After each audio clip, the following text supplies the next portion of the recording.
কলকাতা থেকে সম্প্রচারিত আজকের সকালের গুরুত্বপূর্ণ বিশেষ বিশেষ খবরগুলি হলো সন্দেশখালীর ঘটনা নিয়ে রাজ্য রাজনীতি আজও উত্তাল। প্রাক্তন বিধায়ক নিরাপদ সর্দারকে গ্রেপ্তারের প্রতিবাদে বিভিন্ন জায়গায় সিপিআইএমের বিক্ষোভ চলেছে। বিজেপিও কাল সন্দেশখালীর ঘটনার প্রতিবাদে থানা ঘেরাও কর্মসূচি পালন করে। এদিকে কেরালা সফর কাটছাঁট করে কলকাতায় ফিরছেন রাজ্যপাল। আজ যেতে পারেন সন্দেশখালীতে। অন্যদিকে রাজ্যসভা নির্বাচনে তৃণমূল কংগ্রেস 4টি আসনে প্রার্থীদের নাম ঘোষণা করেছে, এর মধ্যে 3জন নতুন মুখ। অপরদিকে প্রধানমন্ত্রী আজ ভিডিও কনফারেন্সের মাধ্যমে রোজগার মেলায় নবনিযুক্ত এক কক্ষ কর্মপ্রার্থীর হাতে নিয়োগপত্র তুলে দেবেন। এদিকে শীতের আমেজ কেটে দক্ষিণবঙ্গের তাপমাত্রার পারদ ঊর্ধ্বমুখী হতে চলেছে, বৃষ্টির পূর্বাভাসও দিয়েছে আবহাওয়া দপ্তর। এবারে শুনেন বিস্তারিত খবর। সন্দেশখালীর ঘটনা নিয়ে রাজ্য রাজনীতি আজও উত্তাল।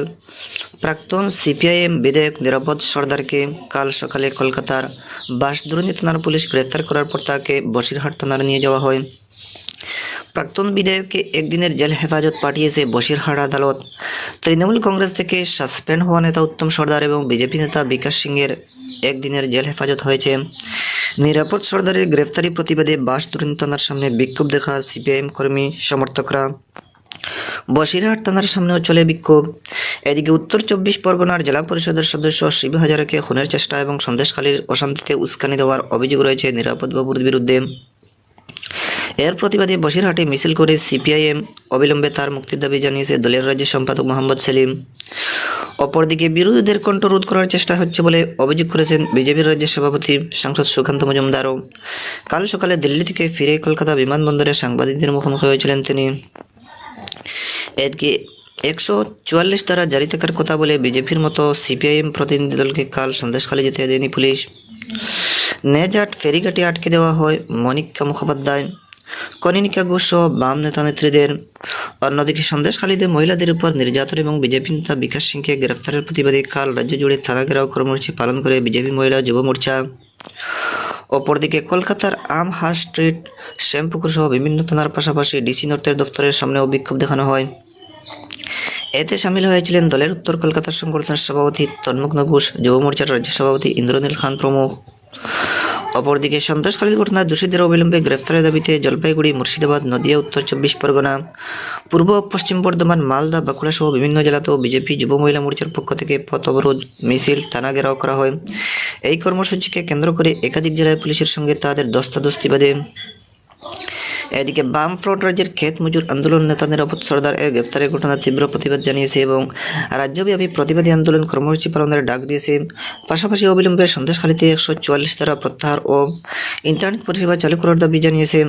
বামফ্রন্টের চেয়ারম্যান বিমান বসু কাল এক বিবৃতিতে একথা জানিয়ে বলেন, সন্দেশখালী এলাকায় গত কয়েকদিন ধরে তৃণমূল কংগ্রেসের নেতৃত্বে বিশেষ করে জেল পরিষদের সদস্য শেখ শাহজাহান, শিবু হাজারা ও উত্তর সর্দারের জমি লুট ও অত্যাচার বন্ধ ও গ্রেফতারের দাবিতে ব্যাপক অংশের মহিলা সহ সন্দেশখালীবাসীর স্বতঃস্ফূর্ত বিক্ষোভ ও প্রতিবাদ রাজ্যবাসী প্রত্যক্ষ করেছেন।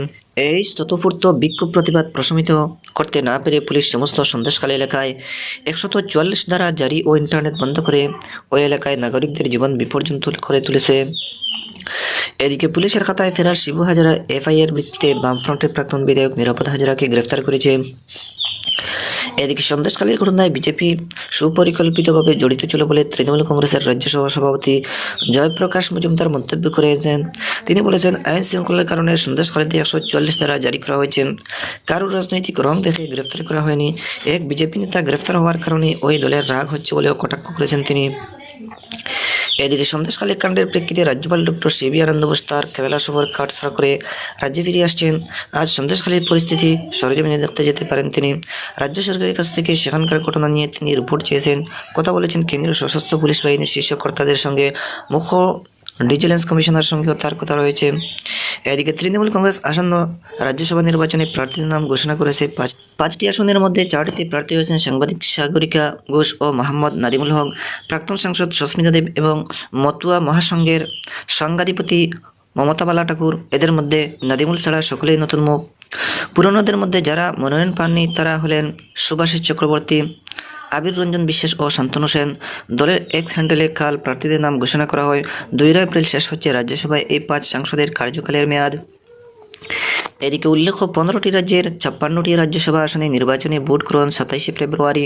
এ রাজ্যের 5টি আসনের মধ্যে সংখ্যাগরিষ্ঠতার দিক থেকে তৃণমূল কংগ্রেসের 4 প্রার্থী নির্বাচিত হওয়া সুনিশ্চিত। একটি আসনে প্রার্থী দিচ্ছে বিজেপি। মনোনয়নপত্র জমা দেওয়া যাবে 15 ফেব্রুয়ারি পর্যন্ত। 16 ফেব্রুয়ারি জমা পড়া মনোনয়নপত্রগুলি পরীক্ষা করে দেখা হবে। নাম প্রত্যাহারের শেষ দিন 20 ফেব্রুয়ারি। এদিকে প্রধানমন্ত্রী নরেন্দ্র মোদী আজ ভিডিও কনফারেন্সের মাধ্যমে রোজগার মেলায় নবনিযুক্ত 1 লক্ষ কর্মপ্রার্থীর হাতে নিয়োগপত্র তুলে দেবেন। দেশের 47টি জায়গা হবে এই রোজগার মেলা। কেন্দ্রীয় সরকারের বিভিন্ন মন্ত্রক ও দপ্তরে যোগ দেবেন এই 1 লক্ষ কর্মী প্রার্থী। এদিকে কলকাতা নিউ টাউনে স্টেট ব্যাংক ইনস্টিটিউট অফ লিটারশিপে BSF এর উদ্যোগে রোজগার মেলার আয়োজন করা হয়েছে। রেল, কয়লা ও খনি দপ্তরের প্রতিমন্ত্রী রাও সাহেব দাদারাও দানবে পাটিল চাকরি প্রার্থীদের হাতে নিয়োগপত্র তুলে দেবেন।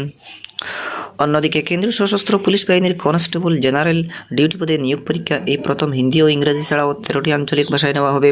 এর মধ্যে বাংলা রয়েছে। আগামী 20 ফেব্রুয়ারি থেকে 7 মার্চ পর্যন্ত দেশের 128টি শহরে প্রায় 48 লক্ষ কর্মী প্রার্থী এই পরীক্ষা দেবেন।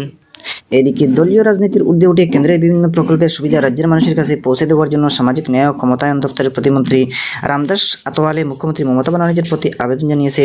কাল কলকাতা প্রেস ক্লাবে সাংবাদিকদের তিনি বলেন, নরেন্দ্র মোদী সরকার গত 10 বছরে যেসব উন্নয়নমূলক প্রকল্প গ্রহণ করেছে তার সুফল পেয়েছে গ্রামের প্রান্তিক মানুষও।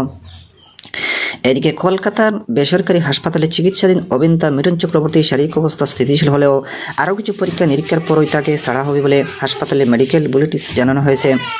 এদিকে আপাতত সম্পূর্ণ বিশ্রামে থাকার পরামর্শ দেওয়া হয়েছে প্রবীণ এই অভিনেতাকে। গত শনিবার শুটিং চলাকালীন অসুস্থ হয়ে পড়েন মিঠুন। সঙ্গে সঙ্গে তাকে বাইপাসের দ্বারে ওই হাসপাতালে ভর্তি করা হয়। এদিকে বিজেপির রাজ্য সভাপতি সুকান্ত মজুমদার কাল বিকালে মিঠুন চক্রবর্তীকে দেখতে হাসপাতালে যান। উপস্থিত ছিলেন যুব মোর্চার রাজ্য সভাপতি ইন্দ্রনীল খান ও উত্তর কলকাতা সংগঠনের সভাপতি থামগ্ন ঘোষ।